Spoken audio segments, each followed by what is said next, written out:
Hello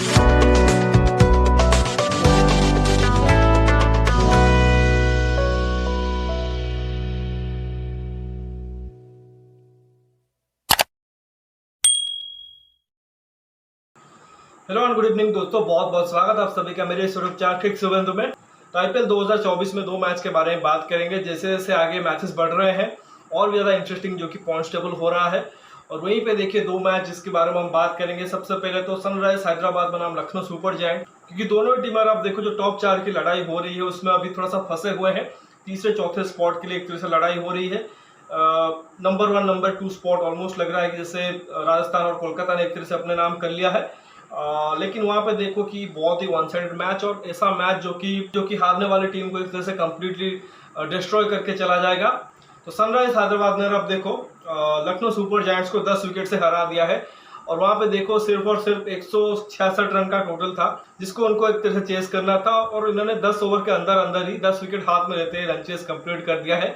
और Lucknow super giants की अगर बात करें तो उनके कप्तान, उनके कोच, उनकी फ्रेंचाइजी कंप्लीटली एक तरह से कहेंगे कि स्तब्ध हो गए हैं इस बैटिंग परफॉर्मेंस के बाद।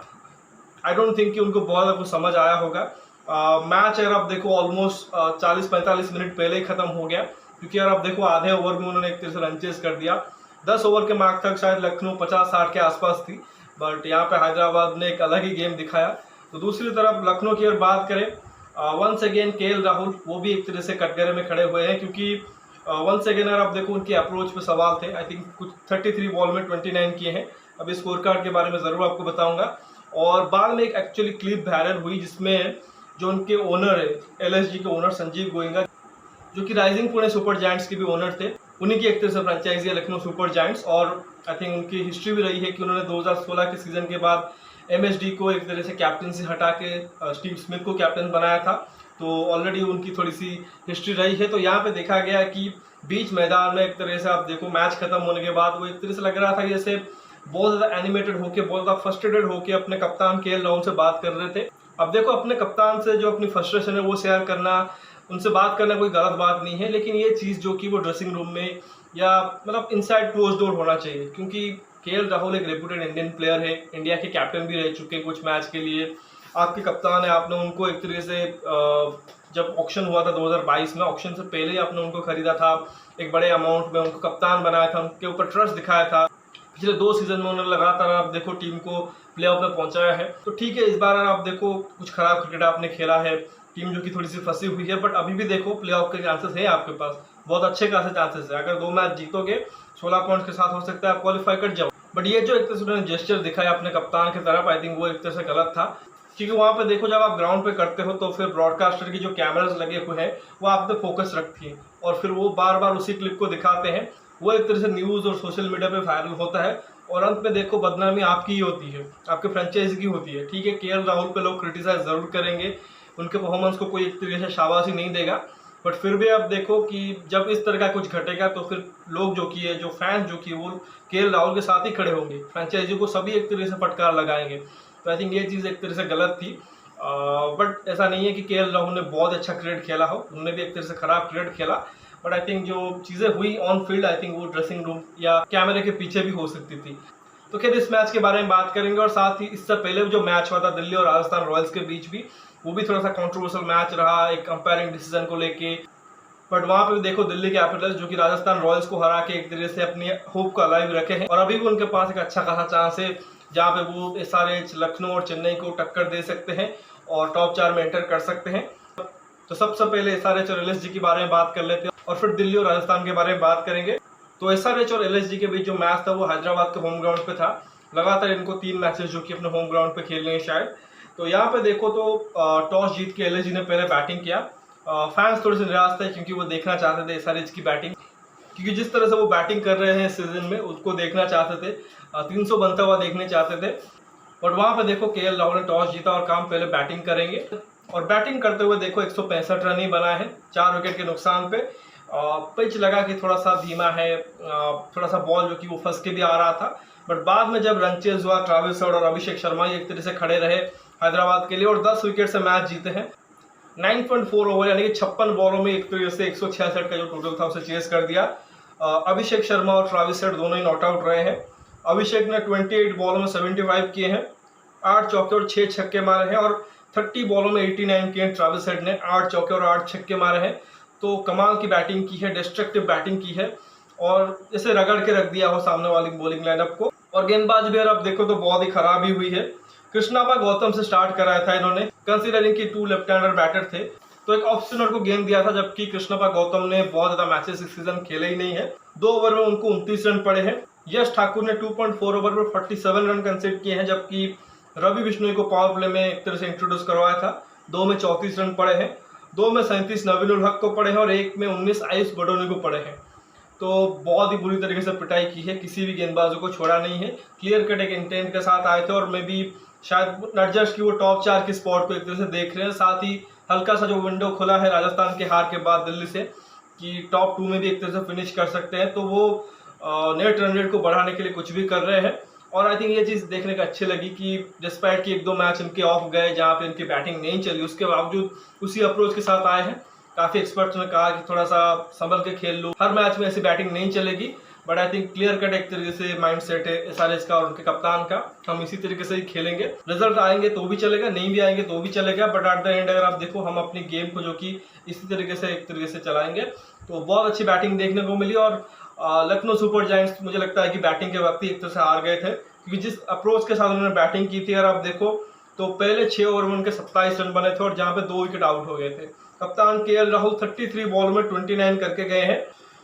अब यहाँ पे देखो स्ट्राइक रेट 90 से भी कम है। यहाँ पे देखो तो वनडे क्रिकेट में भी आई थिंक इससे बेटर स्ट्राइक रेट से बैट्समैन बैटिंग कर रहे हैं, और यहाँ पे केएल राहुल जो कि इतनी खराब बैटिंग करके गए हैं, और बार बार आई थिंक वही चीज़ उनके अगेंस्ट आती है कि टैलेंट है, पोटेंशियल है, उनके पास शॉट सारे के सारे हैं, बट वही है कि एग्जीक्यूट नहीं करते हैं। आई थिंक बहुत दफ़ा हम उसके बारे में बात कर चुके हैं, उनके अप्रोच के बारे में। आई थिंक इसके बारे में और ज़्यादा बातें करने की एक तरह से ज़रूरत भी नहीं है, क्योंकि वही चीज़ है कि उनके पास सब कुछ है, इससे बेटर वो खेल सकते हैं, और इसी से उन्होंने खेल के दिखाया है। चेन्नई के अगेंस्ट उन्होंने एक बहुत ही ज़बरदस्त पारी खेली थी, जहाँ पे बढ़िया स्ट्राइक रेट के साथ बैटिंग करके गए थे, और डिस्पाइट नोइंग कि उनका मैच एसआरएच के अगेंस्ट है, जिनके पास ट्रेविस हेड, अभिषेक शर्मा जैसे बैट्समैन हैं, जो कि ऑलमोस्ट अगर आप देखो 300 रन मार रहे हैं आईपीएल में, तो उनके अगेंस्ट आप इस तरह से बैटिंग करोगे, पार स्कोर भी एक तरह से नहीं बनाओगे, तो फिर कैसे काम चलेगा। चलो केएल राहुल भी फेल हुए। इसके अलावा देखो तो क्विंटन डिकॉक ने 2 रन किए 5 बॉलों में, स्टोइनिस के 3 रन है 5 बॉलों में ऊपर। यहाँ पे देखो पावर प्ले में 2 विकेट जरूर गिरे हैं, बट 6 ओवर में 27 रन, आई थिंक ये कोई एक तरह से जस्टिस नहीं करता है कि 2 विकेट गिर गए हैं। चलो 2 विकेट गिरे हैं, आप 50-60 रन तो कम से कम मारो, आप इंटेंट तो दिखाओ। और जहाँ पे स्लो पिच होती है, बाद में बैटिंग मुश्किल होती है, सबसे बढ़िया जो कि एक तरह से टाइम होता है जहाँ पे आप अच्छे से बैटिंग कर सकते हो, वो पावर प्ले, वहाँ पे एक तरह से आप लूट सकते हो, बट वहीं पे एक तरह से इंटेंट की कमी देखी।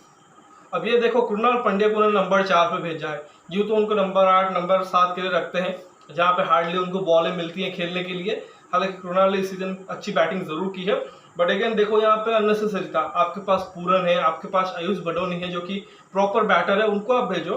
बाद में उन्होंने अच्छा भी किया है, बट यहाँ पे देखो कृणाल पांड्या 24 रन करके गए 21 बॉलों में, 2 छक्के मारे हैं। फिर भी अगर आप देखो तो कृणाल पांड्या कोशिश कर रहे थे बड़े शॉट मारने की। अंत में देखो तो पूरन ने 26 में 48 किए हैं, 6 चौके और 1 छक्का मारे हैं, और आयुष बडोनी ने 30 में 55 किए हैं, 9 चौके उन्होंने मारे हैं। तो बढ़िया फिनिश रहा है उन दोनों की तरफ से, बट इतना खराब इन्होंने स्टार्ट कर दिया था कि एक तरह से वो रिकवरी भी जो रही वो कुछ बहुत धमाका एक तरह से कर नहीं पाए। बाकी यहाँ पे देखो दीपक हुड्डा एक तरह से वहाँ पे डगआउट में ही बैठे रह गए, जबकि दीपक हुड्डा ने इस सीजन देखो 1-2 अच्छी इनिंग्स खेली है। तो आप एक तरह से अपनी जो बैटिंग रिसोर्सेस है उसको सही तरीके से यूज नहीं करोगे, फिर आपको ऐसे ही हार का सामना करना पड़ेगा। जहाँ तक हैदराबाद की बॉलिंग की बात करें, भुवनेश्वर कुमार 4 ओवर में 12 रन देके 2 आउट की है, कमाल का स्पेल डाला है, बट अनफॉर्चुनेटली अगर आप देखोगे तो ये टीम इंडिया के स्कीम ऑफ थिंग्स से बाहर है। बल्लेबाजों के लिए तो नियम अलग है, उनको लगातार हर एक सीजन में ट्रस्ट किया जाता है, फेलियर के बाद अगर आप देखो उनको लगातार बैकिंग मिलती है, बट यहाँ पे देखो गेंदबाजों के लिए वो चीज़ नहीं है। आई थिंक जब वर्ल्ड कप की टीम अनाउंस हुई थी, मैंने वीडियो किया था, उसके बारे में बताया था कि कैसे 2021 का जो बैटिंग ऑर्डर है वही ऑलमोस्ट 2024 में भी आपको दिख सकता है, बस एक बदलाव होगा टॉप ऑर्डर में। बट अगर आप बॉलिंग अटैक को देखोगे तो बॉलिंग अटैक में जरूर एक तरह से डिफरेंस दिखेंगे। खैर ये आईपीएल जो कि भुवनेश्वर कुमार का बहुत अच्छा चल रहा है, बट जैसा ही कहा अभी टीम इंडिया जो कि शायद उनसे मूव ऑन कर चुकी है। बाकी पैट कमिंस को 4 में 47 रन पड़े हैं, 1 आउट जरूर उन्होंने किया है, 2 ओवर में 9 रन दिए शहबाज अहमद ने, एक ही स्पिनर के साथ वो खेलते हैं, वो भी 1-2 ओवर ही कराते हैं। विजयकांत वियासकांत करके एक गेंदबाज है, डेब्यू पे शायद थे, 4 में 27 रन उन्होंने दिए हैं, इकोनॉमिकल रहे हैं। 2 में 19 जयदेव उनाडकर को पड़े और बाकी 3 नटराजन को 4 में 50 रन पड़े हैं। काफी महंगे साबित हुए हैं, बट पर्पल कैप के लिस्ट में अगर आप देखो तो टॉप ऑर्डर में वहां पे बने हुए हैं। अच्छा सीजन उनका गुजरा है, बट ये एक तरह से वन ऑफ डे था, तो ये एक तरह से मैच गुजरा है। तो एलएसजी कहीं ना कहीं थोड़ा सा अभी उनको झटका लग चुका है। अब उनके लिए ये है कि बचे हुए 2 मैच में से 2 मैच जीतने पड़ेंगे, तभी 16 पॉइंट्स पे पहुंचेंगे। और तब भी कोई गारंटी नहीं है कि क्वालिफाई करेंगे, क्योंकि एसआरएच जो कि 14 पॉइंट पे पहुंच चुकी है, उनके पास 2 मैच बाकी है, वो 18 तक पहुंच सकते हैं। चेन्नई के पास भी 3 मैच है, अगर वो तीनों जीत जाते हैं तो फिर 18 पे पहुंच जाएंगे, और 2 भी जीते तो भी 16 पे। और इन तीनों में अगर आप देखो तो लखनऊ का जो नेट रन रेट है सबसे खराब है, आई थिंक -0.7 में जा चुका है। अगर दिल्ली भी अगर आप देखो अपने 2 मैच जीत जाते हैं तो वो भी 16 पे पहुंचेंगे, बट लखनऊ और दिल्ली को क्योंकि आपस में एक मैच खेलना है, तो ये बताता है कि उनमें से कोई एक ही टीम जो कि वो 16 पे जा सकती है। बट क्लियरली अगर आप देखो तो आई थिंक 2-3 मैच से पहले लखनऊ जहाँ पे एक तरह से नंबर 3-4 पे बनी हुई थी, अभी वो 6ठे पायदान पे आ चुके हैं, और क्लियरली कह सकते हैं अपने पैरों पे उन्होंने कुराड़ी मार ली है। तो अभी बहुत ज़्यादा टफ होगा उनके लिए एक तरह से टॉप 4 में एंटर करना। तो खैर देखते हैं आगे जो उनके मैचेस से क्या करते हैं। बाकी जो इससे पिछला मैच हुआ था आरआर और डीसी वाला, उसके बारे में आपको बताऊं तो एक हाई स्कोरिंग थ्रिलर हमें देखने को मिला था। हालांकि दिल्ली ने अंत में देखो तो 20 रन के मार्जिन से मैच जीता है, बट फिर भी आप देखो तो Rajasthan Royals I think chase करते हुए काफी हद तक एक तरह से मैच में बनी हुई थी। बट एक कंट्रोवर्शियल डिसीजन संजू सैमसन का जो एक तरह से बना, वो एक तरह से कहेंगे कि मैच को डिसाइड कर गया।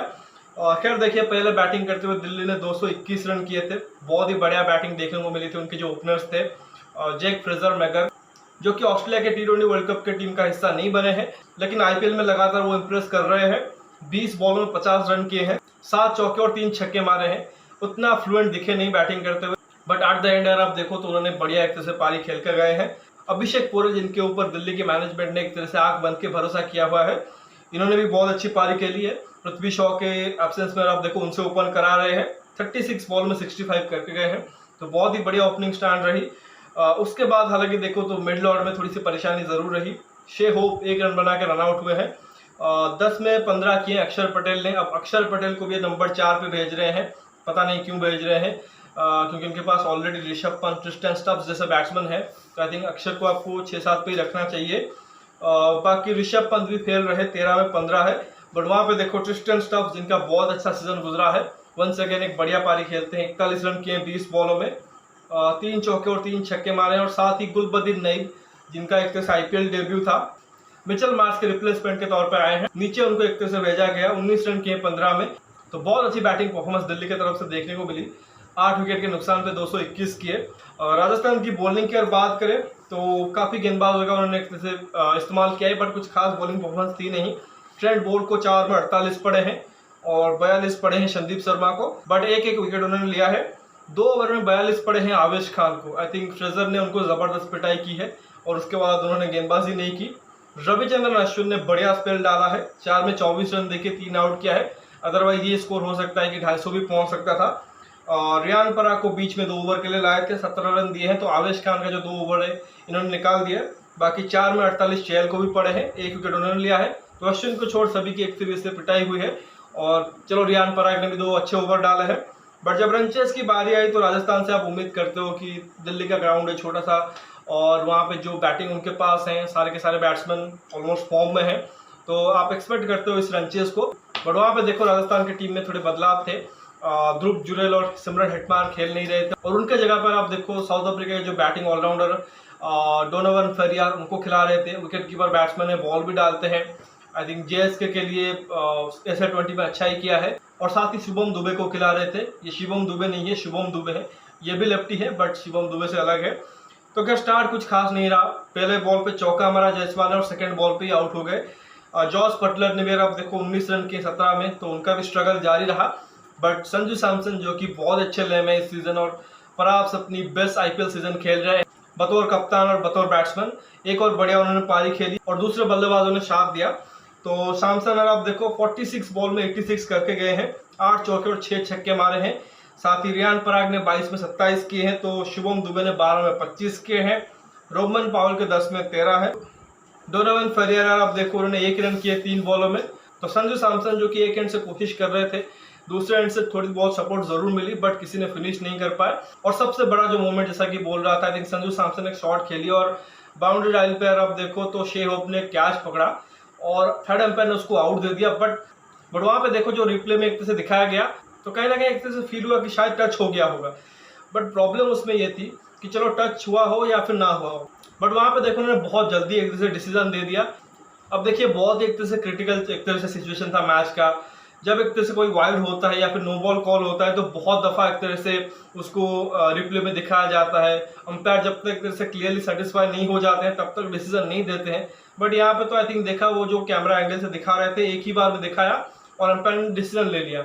और बाद में देखा गया कि संजू सैमसन भी थोड़े से नाखुश थे, जो उनके कोच थे शाया करा वो भी नाखुश थे, दिल्ली के भी प्लेयर एक तरह से गुस्सा हो गए क्योंकि आउट देने के बावजूद एक तरीके से संजू सैमसन जो कि अंपायर से के साथ एक तरह से बात कर रहे थे, तो वहां पे एक तरह से थोड़ा सा माहौल क्रिएट हो गया था और कहीं ना कहीं राजस्थान के फैंस फील कर रहे होंगे कि वो डिसीजन एक तरह से उनको मैच कॉस्ट कर गया, क्योंकि उससे पहले तक अगर आप देखो संजू सैमसन इजीली वो मैच लेके जा रहे थे राजस्थान की तरफ, बट उनका विकेट जो कि एक तरह से टर्निंग पॉइंट बन गया।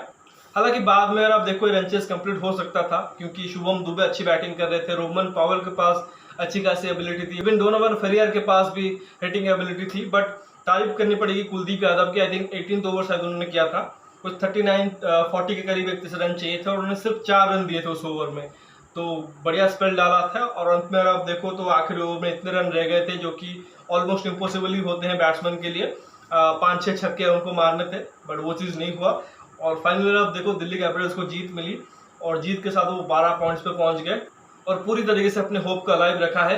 बचे हुए 2 मैच अगर जीतेंगे 16 पॉइंट्स पे पहुंच जाएंगे और थोड़ी बहुत कोशिश करेंगे तो नेट रन रेट को भी हो सकता है कि बेहतर कर दे।